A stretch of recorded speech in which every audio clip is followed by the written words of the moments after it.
The shattered vows. A dream begins to fracture. In the dazzling city of New York, where ambitions soared as high as the skyscrapers, Jonathan Callahan was a man who had conquered it all. At just 38 years old, he had built a business empire from scratch. His name synonymous with success in real estate and venture capitalism. A self-made millionaire, Jonathan owned some of the most prestigious properties in Manhattan. His empire was built on ruthless efficiency, calculated risks, and an unwavering focus on profit. His life was filled with extravagance. A penthouse overlooking Central Park, a fleet of luxury cars, and an army of associates and investors who treated him like royalty. Wherever he went, doors opened and opportunities flowed like an endless river. But amid the towering structures of steel and glass, Jonathan remained oblivious to the quiet decay happening within his personal life. The man who could read markets and foresee economic trends had failed to see the cracks forming in his marriage. His wife, Anna Callahan, was the stark opposite of him. A schoolteacher with a passion for helping underprivileged children, she had once been Jonathan's greatest supporter. In the early days, when he was just a struggling entrepreneur, she had held his hand through every setback, offered him words of encouragement when the world had doubted him, and believed in his dreams even when he was at his lowest. But as his empire grew, Jonathan became consumed by the relentless pursuit of wealth. Late nights at the office, exclusive business parties, and an increasing obsession with power meant that Anna's presence in his life became an afterthought, just another part of his past, fading into the background. She watched as the man she had once fallen in love with transformed into someone she barely recognized, a man who measured everything in profit and loss, including his relationships, a hidden miracle. Anna, however, held on to hope. She had a secret, one she believed could reignite the love they once shared. She was pregnant. It wasn't planned, but when she saw the two faint pink lines on the test, her heart had swelled with joy. She imagined the moment when she would tell Jonathan, how his face would light up, how they would embrace, how he would promise to be a better husband, a better man. Perhaps this baby would remind him of the simple joys of family, of love, of home. She clung to this hope, even as she spent lonely nights in their enormous penthouse, waiting for Jonathan to come home. She ignored the way he barely looked at her anymore, how his conversations had become monosyllabic, how he never seemed to have time for her. Maybe, once he knew about the baby, things would change. The betrayal. Anna planned everything meticulously. She reserved a private table at the very restaurant where they had dined during their honeymoon, hoping to bring back the memories of their early love. She even wore the same emerald green dress Jonathan had once told her was his favorite, hoping it would remind him of the woman he once adored. As she sat at the table, waiting for him, she gently placed a hand on her stomach, whispering to the life growing inside her, "He will be happy. He just needs to hear it." But Jonathan was late. 30 minutes. An hour. Her food sat untouched as she checked her phone for messages. And then she saw him. Jonathan walked into the restaurant, his presence commanding as always.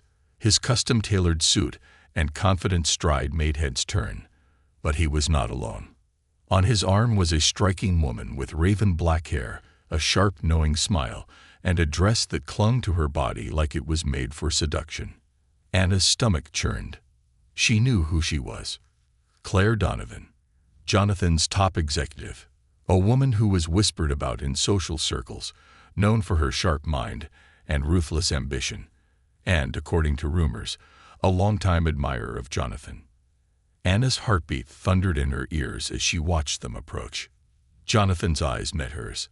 A flicker of something, guilt, hesitation, crossed his face, but it was gone just as quickly, replaced by a mask of indifference. He knew I would be here, and yet he had brought her. Humiliation in the spotlight. Anna stood as Jonathan reached the table. Jonathan. Her voice trembled, her mind still struggling to make sense of what was happening. Jonathan's expression remained unreadable. "Anna," he said, his tone cold. His coldness sliced through her like a knife. Claire let out a soft laugh, her eyes twinkling with amusement. "Oh, Jonathan," she said smoothly, feigning surprise. "You didn't tell me you were meeting your wife." A slow, humiliating silence fell over the restaurant. Anna's hands clenched into fists as she turned to Jonathan, pleading silently for an explanation. His response, a shrug. "It must have slipped my mind," he said dismissively. "I've been busy." Anna felt the weight of the entire restaurant's gaze on her, watching, waiting. "Too busy to remember plans with your wife," she whispered, tears burning behind her eyes. "Don't make a scene, Anna," Jonathan said, his voice sharp, as though she was the embarrassment, not him. Her world shattered. Her fingers trembled as she reached for her stomach, as if holding on to her baby could anchor her in this moment of complete devastation. "Jonathan, I need to talk to you. It's important." But Jonathan's patience had run out. "I said, not now, Anna." His voice was firm, dismissive. Claire smirked, clearly enjoying the spectacle. Anna felt her world collapse around her. Her dreams of Jonathan embracing her, celebrating the news of their child, promising to be better, died in that moment. She had believed in him. She had loved him. But Jonathan had made his choice. With the eyes of the restaurant burning into her, humiliation clawing at her throat, Anna turned and walked away. She didn't look back. As she ran into the cold autumn air, her tears finally fell, blurring the lights of the city. Jonathan had broken her heart, but he would not break her completely. She had a baby to protect. And for that baby, she would rise from the ashes. The fall and the rise. A home no longer home. Anna stood outside their penthouse, staring at the massive glass doors that once felt like a gateway to comfort and security. Now they felt like the bars of a prison. Her hands trembled as she inserted the key, her mind still replaying the cruel scene at the restaurant. "You're embarrassing yourself, Anna." Jonathan's words still echoed, cutting deeper than any physical wound ever could. She had rushed out of that restaurant, tears blurring the city lights, but as the cool night air hit her face, a realization took root in her heart. She had spent years waiting for Jonathan to notice her again, to love her the way he once had. She had clung to the hope that he would change. But tonight, he had humiliated her publicly, discarded her as though she was an inconvenience. And the worst part, he didn't even know about the baby. What would he have done if she had told him? Would he have laughed? Would he have felt trapped by the responsibility? Would Claire have smirked at the news, reveling in Anna's humiliation? Anna swallowed back another wave of sorrow as she pushed open the door. The penthouse was silent, save for the faint ticking of the antique clock in the living room. It was a beautiful space, decorated with expensive furniture, marble floors, and enormous windows that overlooked the skyline of New York City.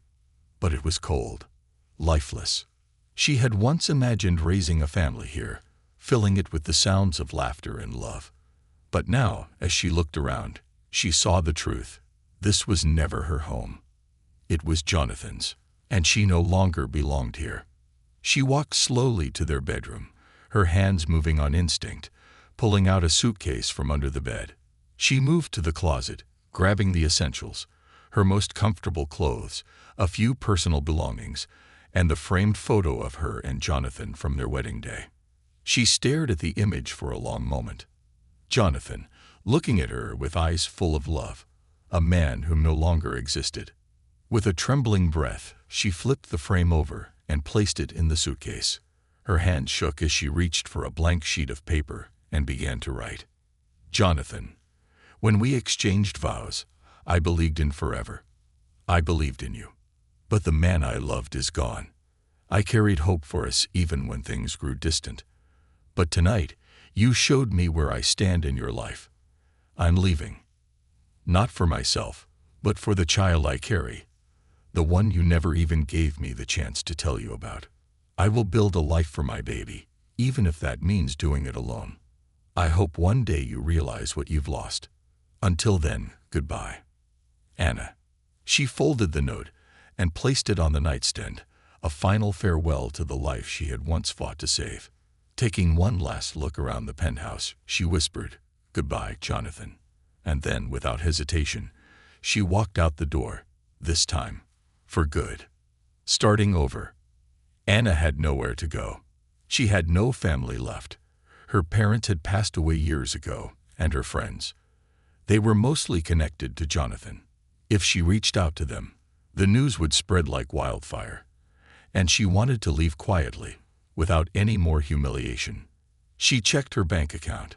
Most of their wealth was under Jonathan's name, but she had some personal savings tucked away, enough to rent a modest apartment in a quieter part of the city. By morning, she had secured a tiny one-bedroom apartment in Brooklyn. The paint was peeling, the kitchen was outdated, and the heater made a strange rattling noise. But it was hers. For the first time in years, Anna breathed freely. She didn't have to wait for Jonathan to come home. She didn't have to tiptoe around his indifference. She had left behind luxury, but she had gained peace. From ashes, a new fire. Anna had always loved teaching, but after marrying Jonathan, she had put her career on hold to support his ambitions. Now, she had to start over. She applied for jobs, anything to keep money flowing.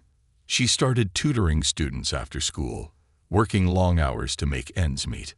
She was exhausted, constantly nauseous from her pregnancy, but she refused to give up. One evening, as she graded papers in her small apartment, a knock came at the door. Her neighbor, Mrs. Henderson, stood there, a kindly elderly widow who lived across the hall. She held out a plate of warm cookies, her eyes full of understanding. "I heard you moved in yesterday, dear," she said. "I figured you might need a friend." Anna hesitated, then accepted the cookies. She hadn't realized how much she needed kindness until that moment. As the weeks passed, Mrs. Henderson became Anna's greatest support, offering advice, companionship, and encouragement. One evening, as they sat in the small kitchen, Anna finally confided in her. "I'm pregnant," she admitted, her voice barely above a whisper. Mrs. Henderson reached for her hand, squeezing it gently. "You're stronger than you think, dear. And that baby is going to change your life in ways you can't even imagine." A mother's resolve. As her belly grew, so did her determination. She was no longer just surviving. She was building something new. Her passion for education ignited again, but this time, it wasn't just about a career. She wanted to create something bigger, something that mattered. An idea began to form, a community school for underprivileged children, a place where kids could receive the education and support they deserved. It was impossible. She had no funding, no connections, no resources. But wasn't everything impossible once? She had built a life with Jonathan from nothing. Now she would build something for herself and her child. And no one, not even Jonathan, would take that away from her. Jonathan's realization. Meanwhile, back in the penthouse, Jonathan arrived home late, as he always did. He barely noticed the silence, until he walked into the bedroom. The closet door was half open. Anna's side of the dresser was empty. A strange feeling of unease gripped him as he spotted the note on the nightstand. Frowning, he picked it up and read. By the time he finished, his hands were shaking. Anna was pregnant. His heart pounded. She had been carrying his child, and he had been too blind, too selfish to even notice. For the first time in years, Jonathan Callahan felt fear. Not fear of losing a deal, or fear of failure. Fear of what he had just lost. And for the first time in his entire life, he realized. Money couldn't fix this. He couldn't buy back what he had just thrown away. But it was too late. Anna was gone. And this time, he had no idea where to find her. The road to redemption. Jonathan's regret. For the first time in years, Jonathan Callahan felt a sense of true loss, a loss that money, power, or prestige couldn't undo. Anna was gone. And worse, she had left carrying his child. Jonathan sat on the edge of the massive king-sized bed, staring at the empty side where Anna's presence once comforted him, where she had waited for him, and where he had ignored her for years. The city lights outside his penthouse flashed in the distance, but the luxury that had once thrilled him now felt empty, meaningless. He gripped the note she had left, reading it again and again, as if by some miracle the words would change, as if by rereading them he could undo the damage he had caused. "I will build a life for my baby, even if that means doing it alone." Jonathan felt something tighten in his chest, something he hadn't felt in a long time. Guilt, regret, a deep aching pain that no amount of success had ever prepared him for. For years, he had convinced himself that love was secondary to ambition, that emotions were distractions from the greater game of wealth and power. And in doing so, he had destroyed the one thing that actually mattered. For the first time, he admitted the truth to himself. He had loved Anna, and he had pushed her away. Now she was gone, along with the child he had never known he wanted, a child who might never even know his name. Searching for Anna, Jonathan was not a man used to losing. He had built his empire through sheer force of will, outsmarting competitors, closing impossible deals, and always getting what he wanted. But this was different. This was personal. And for the first time in his life, he had no idea where to begin. His first instinct was to hire an investigator, to find Anna, to track her down, to fix things the way he always did. But something in him hesitated. Would finding her forcefully fix anything? Or would it prove her right, that he had only ever seen her as an accessory in his life, something to be controlled, found, owned? For the first time, Jonathan understood that money couldn't solve this. He needed to be better. He needed to prove that he deserved another chance, not just to Anna, but to the child she carried. Meanwhile, Anna was thriving. While Jonathan wrestled with regret, Anna was rebuilding her life. Her small Brooklyn apartment was modest, but it felt warm, not because of expensive decor, but because of hope.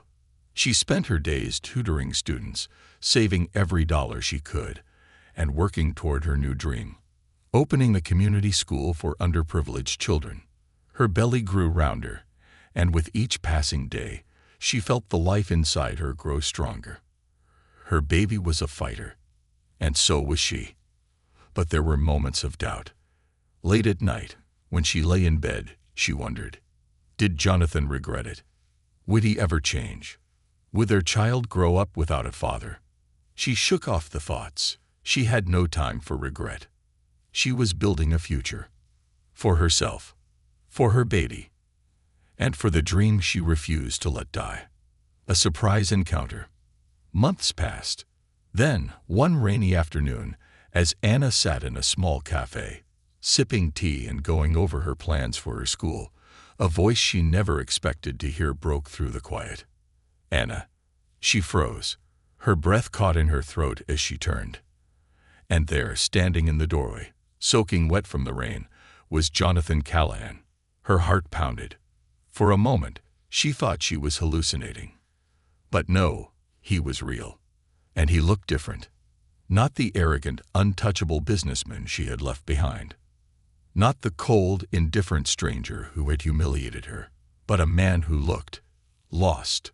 Regret shined in his eyes, his usual confidence replaced by something softer, something real. Anna stood slowly, her hand instinctively moving to her rounded stomach, as if shielding her baby from the past that had just walked back into her life. Jonathan's gaze dropped to her belly. His jaw clenched.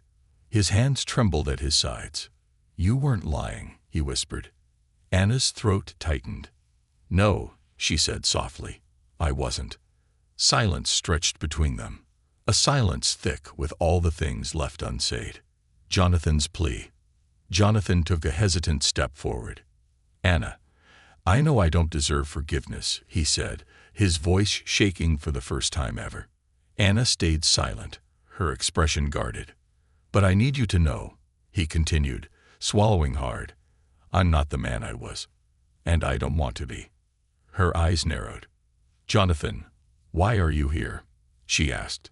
He exhaled, running a hand through his damp hair. "I wanted to see you," he admitted. "I wanted to see him." Her breath hitched. Jonathan's voice cracked as he spoke his next words, words she never thought she'd hear from him. "I want to be a father, Anna. And if you'll let me, I want to be better." Anna's chest ached. Tears threatened her eyes, but she refused to let them fall. She had imagined this moment 100 times, but now that it was here, she didn't know what to do. She had built a new life without him. Could she trust him again? Could she let him back in after all he had done? Her heart waged war with itself. Finally, she spoke, her voice steady but firm. "You don't get to walk in here and ask for forgiveness, Jonathan," she said. "Not after everything." "I know," he said, "but I'm willing to prove it, however long it takes." Anna looked away, her mind racing. She had once trusted Jonathan completely, and he had shattered her heart. But he was the father of her child. And no matter how much she wanted to shut him out, she couldn't ignore the way his voice had cracked with sincerity. She had spent so long being strong alone. Was she ready to let him try? Finally, she whispered, "We'll see." Jonathan's breath shuddered. It wasn't forgiveness.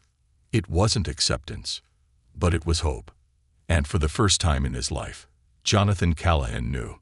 This was a fight he couldn't afford to lose. A father's redemption. The unsteady truce. Anna's words, "We'll see," echoed in Jonathan's mind for days. It wasn't forgiveness. It wasn't trust. But it was a chance. And for the first time in his entire life, Jonathan Callahan was willing to fight for something without guarantees. Over the years, he had built a billion-dollar empire by making calculated decisions, investments that yielded immediate returns. But Anna, their unborn child, this was a different kind of investment, one that required time, patience, and proof. Jonathan was willing to give it everything he had, even if it meant starting from the bottom. Jonathan's first steps toward change. He started small. No grand gestures, no expensive gifts, just presence. Every morning, he sent Anna a simple message, not to beg, not to force, but to let her know he was still there. Every afternoon, he stopped by the local library, picking up books on fatherhood, emotional intelligence, and relationships. For the first time, Jonathan was learning not how to close deals, but how to be a better man. The hardest part, not expecting immediate results, not expecting Anna to trust him overnight. Every time he saw her, she was distant but polite. Every time he asked if she needed anything, she refused. She was strong, independent, and fiercely protective of herself and the baby. And Jonathan respected that. But he wasn't going anywhere. The first breakthrough. One evening, after an exhausting day of meetings, Jonathan found himself outside Anna's apartment building. Not to force a conversation, not to demand anything, just to be nearby. As he stood there, unsure if he should leave, the door opened, and Mrs. Henderson stepped out. She eyed him with suspicion, folding her arms over her chest. "So," she said, "you're the one who broke that girl's heart." Jonathan sighed. "I was," he admitted. She raised an eyebrow. "And now, I'm trying to fix it," he said, "even if she never forgives me." The older woman studied him carefully, then nodded toward the door. "She's been struggling," Mrs. Henderson said. "She won't admit it, but she's exhausted. Stubborn as a mule, that one." Jonathan nodded. He already knew that about Anna. "Do me a favor," Mrs. Henderson continued. "If you're serious about proving yourself, be useful." Jonathan frowned.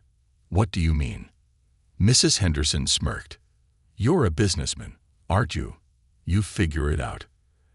And with that, she walked off into the night, leaving Jonathan standing there, thinking. A silent act of support. The next morning, Anna opened her front door to find bags of groceries neatly stacked outside. Fresh fruits, vegetables, prenatal vitamins, and even a small note. "Anna, I know you don't need my help, But that doesn't mean I can't offer it. I'll leave these here every week. No expectations. No strings attached. Jonathan. Anna stared at the bags for a long time, her heart tightening. She didn't want to need anything from him, but she couldn't ignore the thoughtfulness. With a sigh, she brought the groceries inside. And for the first time in months, she felt something she wasn't ready to admit. Maybe Jonathan really was trying. The unexpected emergency. 2 weeks later, Anna was in her tiny apartment when a sudden sharp pain shot through her stomach.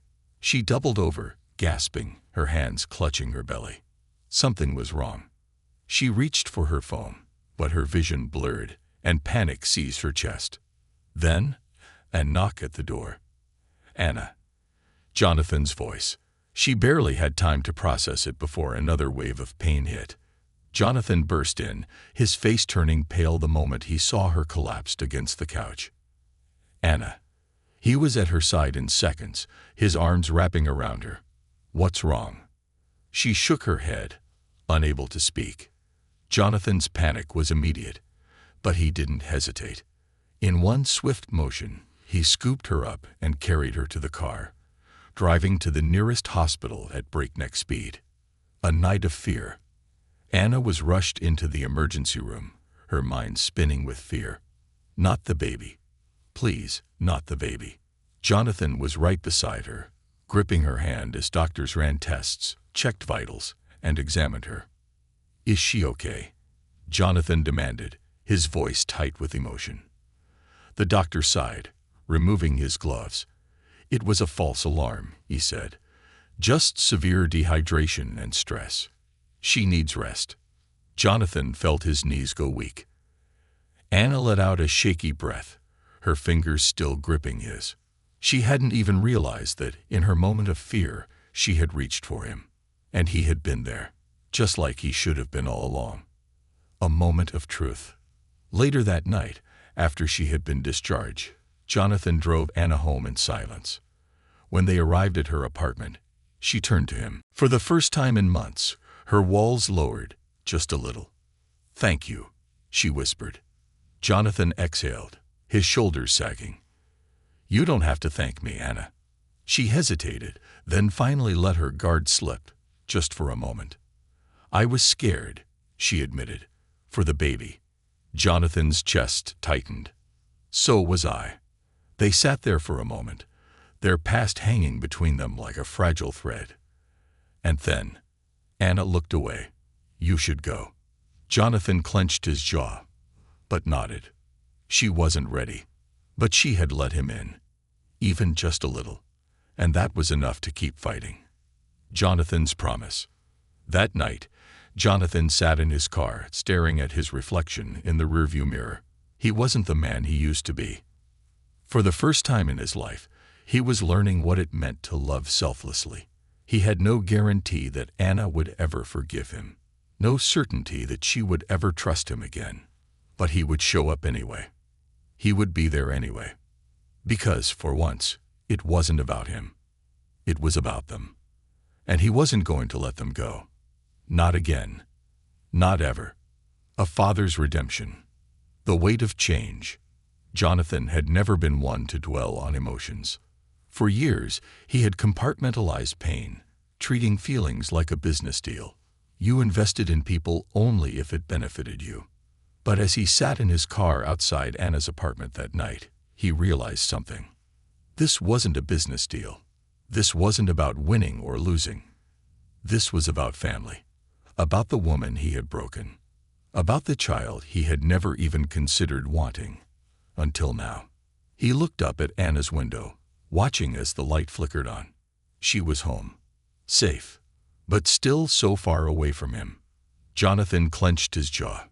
If Anna never forgave him, he would live with it. But his child would know him, and he would make damn sure he became a man worthy of being a father. Anna's doubts. Inside her apartment, Anna sat on the edge of the bed, her hands resting on her belly. The stress of the day weighed heavily on her. She had been so close to losing her baby today. For a brief, terrifying moment, she had been forced to face reality. She wasn't invincible. She had been trying to do everything alone, trying to prove that she didn't need Jonathan, that she could survive without him. And she could. But in that hospital bed, when fear gripped her heart, she hadn't called her doctor. She hadn't called Mrs. Henderson. She had reached for Jonathan. That terrified her more than anything. A new routine. The next morning, Anna found another bag of groceries outside her door.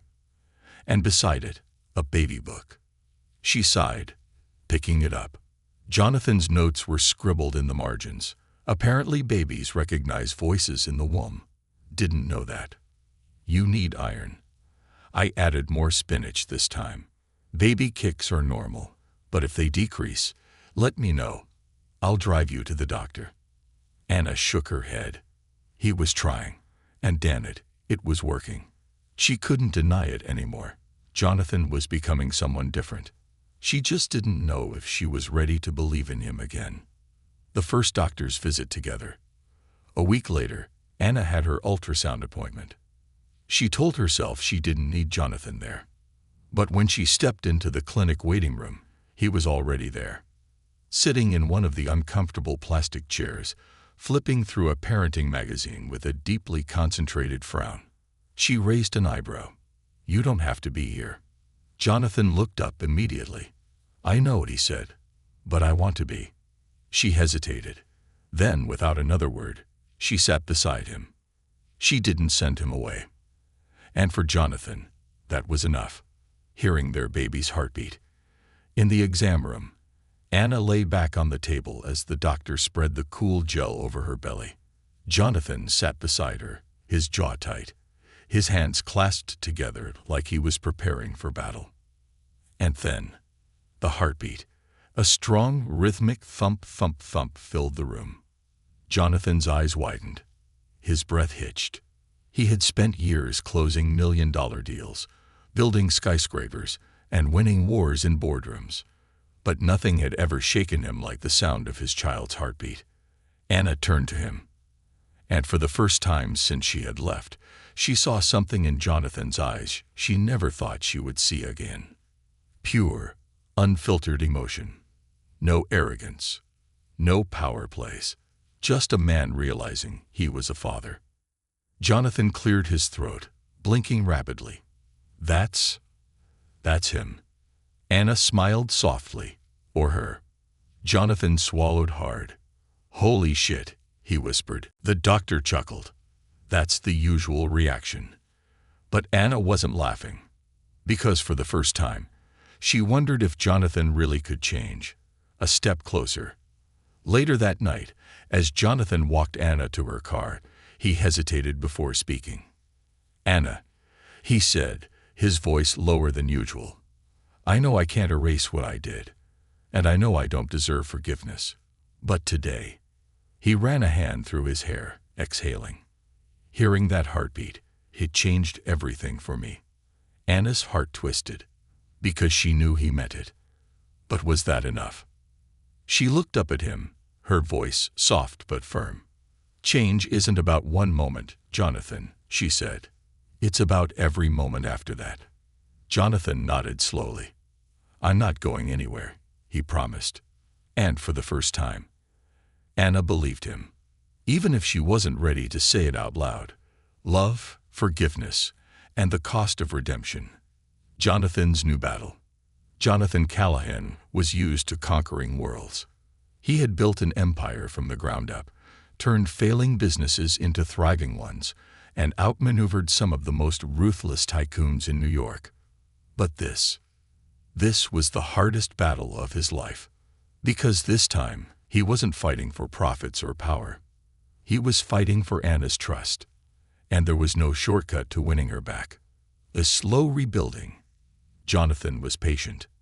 Every morning, he checked in, not with grand gestures, but with simple, thoughtful actions. He made sure Anna had healthy food. He showed up at every doctor's appointment. He even started reading parenting books, annotating pages, and leaving them in her apartment mailbox. One afternoon, Anna found a new book on her doorstep. Inside was a handwritten note. Anna, I know I messed up. I know I have a long way to go. But I'm not just here for our baby. I'm here for you. Even if you never take me back, I'll always be here. Jonathan. Anna sighed, closing the book. She had spent so long hating him. But now he was making it very difficult to keep hating him. A moment of weakness. One late night, Anna was restless. Her body ached, her back hurt, her feet were swollen, and no matter how many pillows she adjusted, she couldn't get comfortable. Then her phone buzzed. Jonathan. Jonathan. Can't sleep. Anna. No. Jonathan. Me neither. Want to go for a drive? She hesitated. Then, against her better judgment, she replied. Anna. Okay. The midnight drive. Jonathan picked her up 10 minutes later. No fancy suit. No expensive cologne. Just a man in a hoodie and jeans, looking almost like the boy she had fallen in love with years ago. They drove in comfortable silence, the streets nearly empty at this hour. Finally, Jonathan spoke. I remember when we first drove around the city like this, he said. You were still a teacher. I was still a nobody. Anna smiled faintly. You were never a nobody, Jonathan. He glanced at her. Then why did I treat you like one? Anna's smile faded. Jonathan sighed, gripping the wheel. I think I was scared, he admitted. I told myself I didn't need love, that I didn't need anything but success. He exhaled sharply. But I was wrong. Anna looked out the window. She wanted to believe him. She wanted to forgive him. But could she? The breaking point. Just when Anna thought she was ready to trust him again, something shattered her world. One afternoon, she stepped out of her apartment, heading to a local cafe for some air. When she saw her, Claire Donovan, Jonathan's ex-affair, the woman who had smirked at her in the restaurant months ago, now standing on the sidewalk, waiting. Anna's stomach twisted. Claire smiled. You look good, Anna, she said, crossing her arms. Pregnancy suits you. Anna stiffened. What do you want, Claire? Claire tilted her head. Oh, nothing much. Just thought I'd check in. I heard Jonathan has been spending a lot of time with you lately. Anna clenched her fists. That's none of your business. Claire let out a soft laugh. You still don't get it, do you? She murmured. Men like Jonathan don't change. Anna's heart pounded. He played with my heart too, Claire continued, stepping closer. Told me I was the only one. That he wanted a life with me. She smirked. Do you really think you're different? Anna's breath hitched. Because, what if Claire was right? What if Jonathan was just pretending? What if, in a year or two, he left her again? Claire's voice was soft, cruel. Men like Jonathan don't do love, Anna. They do conquests, and once he's won you back, he'll get bored. Anna's vision blurred. Shut up, she whispered. Claire shrugged. Suit yourself, she said, but don't say I didn't warn you. And then she walked away, leaving Anna with a storm of doubts she thought she had buried. The confrontation. That evening, Jonathan arrived at Anna's apartment with dinner, only to find her standing in the doorway, furious. Why was Claire here? She demanded. Jonathan's face darkened. What? She came to see me today, Anna said, her voice shaking. Told me you were just playing a game. That you don't change. Jonathan's hands clenched. I haven't spoken to Claire in over a year, he said. Whatever she told you, she's lying. Anna stared at him. Are you sure? She whispered. Jonathan stepped closer. His voice low, steady. I am not that man anymore, Anna. Silence stretched between them. Finally, Anna looked away. I don't know if I can do this, Jonathan, she admitted, voice raw. I don't know if I can trust you. Jonathan's jaw tightened, but he nodded. Then I'll wait, he said, for as long as it takes. Anna exhaled shakily. She didn't have an answer. Not yet. But she knew one thing. Jonathan wasn't walking away. Not this time. A love rebuilt, a future forge, the unspoken battle. Anna didn't sleep that night. She lay awake in bed, her hands resting on her belly, feeling the tiny fluttering kicks of the baby inside her. The baby. Our baby. A life she had once thought she would raise alone. A life that somehow Jonathan had forced his way into. She had tried to keep him out, tried to hate him, tried to remind herself of all the ways he had failed her, broken her, abandoned her. But no matter how hard she tried, she couldn't ignore what she had seen over the last few months. Jonathan had changed. Not overnight, not in grand, sweeping gestures, but in the little things. The way he always showed up, the way he listened, the way he had never once pushed her for something she wasn't ready to give. And after today, after Claire's words had planted seeds of doubt in her heart, Jonathan had still refused to walk away. Even when she had doubted him, even when she had pushed him away again, Jonathan was still there. Jonathan's breaking point. Jonathan had always been a man of control. Control over his business, control over his emotions, control over his life. But for the first time, he was in a situation where he had no control at all. He had spent months proving himself. He had done everything right. But Anna still wasn't ready to believe in him. And he didn't blame her. Because the truth was, he had destroyed them first. Now he had to live with the consequences. But that didn't mean it didn't hurt like hell. As he sat in his car outside her apartment, gripping the steering wheel so tight his knuckles turned white, Jonathan exhaled shakily. He was tired. Tired of waiting. Tired of feeling like no matter what he did, it would never be enough. And for the first time in months, he wondered, was he fighting for something that was already lost? Anna's realization. Anna stood at her window, watching Jonathan's car parked on the street below. He hadn't driven away, hadn't left, even after she had pushed him away again. He was just sitting there, waiting.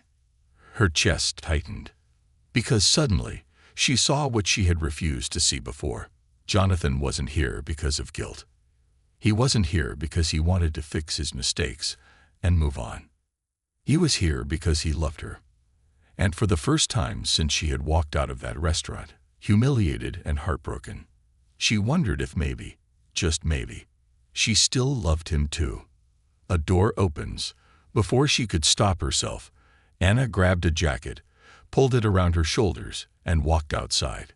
The cold night air bit at her skin, but she barely noticed as she stepped up to Jonathan's car and knocked on the window. Jonathan looked up, startled. His eyes were tired, red-rimmed with exhaustion. But when he saw her, his face softened. Anna took a deep breath. And then, finally, she opened the passenger door and slid inside. Jonathan didn't say anything. He just looked at her, waiting. And for once, she was the one who had to find the words. A love rebuilt.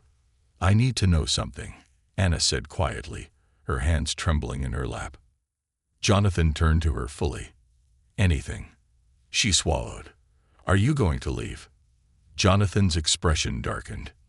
No, he said, without hesitation. Never. Her throat tightened. And if I can't forgive you right away, she whispered. Jonathan reached for her hand, slowly, carefully, as if afraid she would pull away. But she didn't. Then I'll wait, he said. As long as it takes. Silence stretched between them, a silence full of unspoken pain, unspoken hope.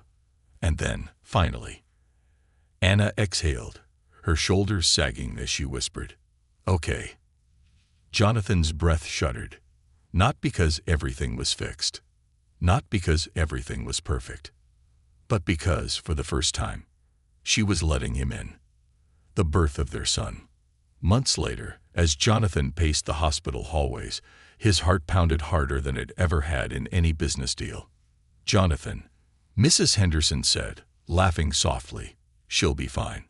He ran a shaky hand through his hair. I know, he muttered. But what if? Before he could finish, the hospital doors swung open. The doctor stepped out. Jonathan froze. And then, a smile. "Congratulations," the doctor said. "You have a healthy baby boy." Jonathan's legs nearly gave out. He let out a breath he hadn't even realized he was holding. And then, without another word, he rushed inside. Meeting his son, Anna was in bed, looking exhausted but radiant. And in her arms, wrapped in a small blue blanket, was his son. Jonathan stopped in the doorway.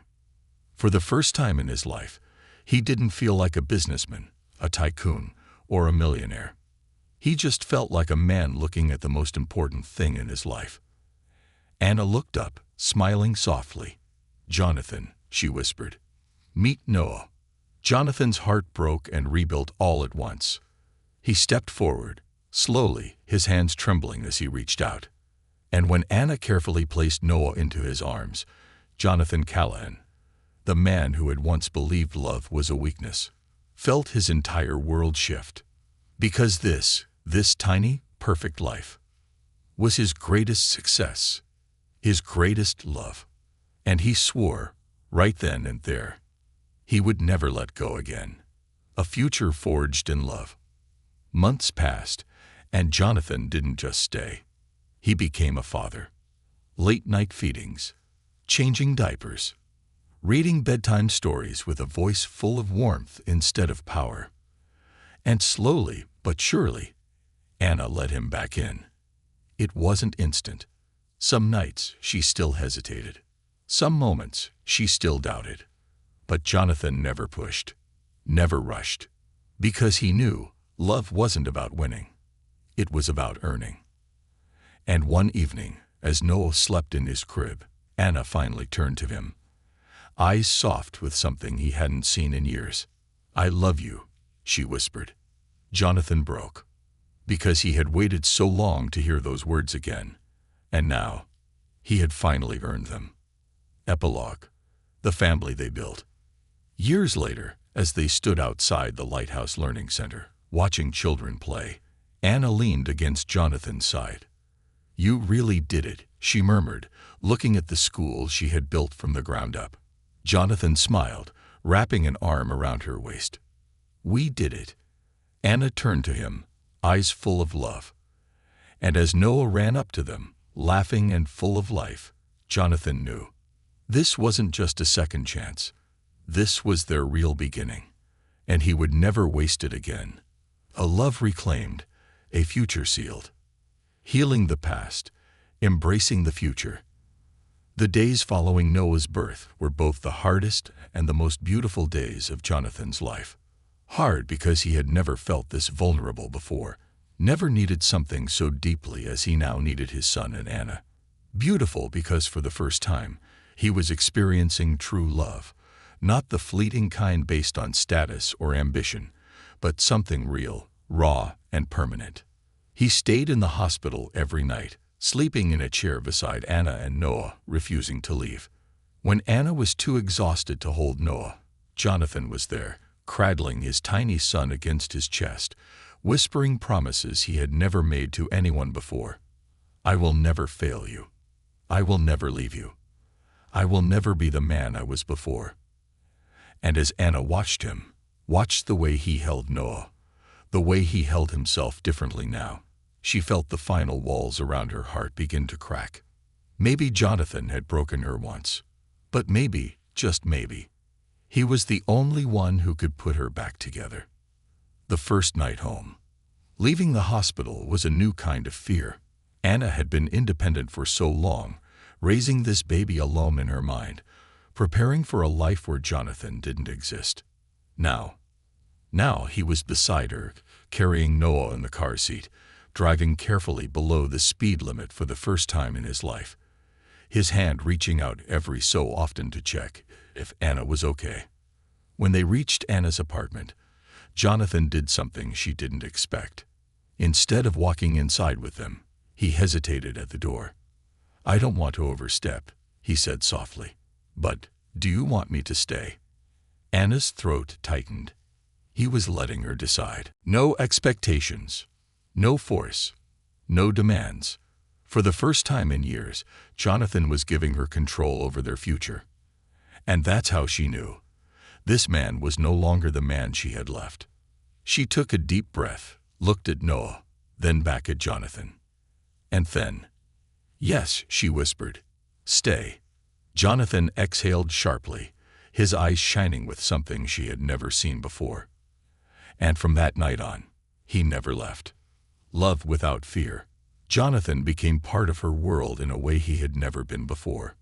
Not as a businessman, not as a man trying to buy his way back, but as a father, as a partner. He woke up for late-night feedings, learning how to hold Noah just right, how to rock him to sleep. He was the one who paced the apartment at 2 a.m., whispering, "Shay, it's okay, buddy. Daddy's here." And every time he said daddy, something inside Anna melted. Because this wasn't the Jonathan she had married years ago. This was the man she had always wished he could be. And now he was.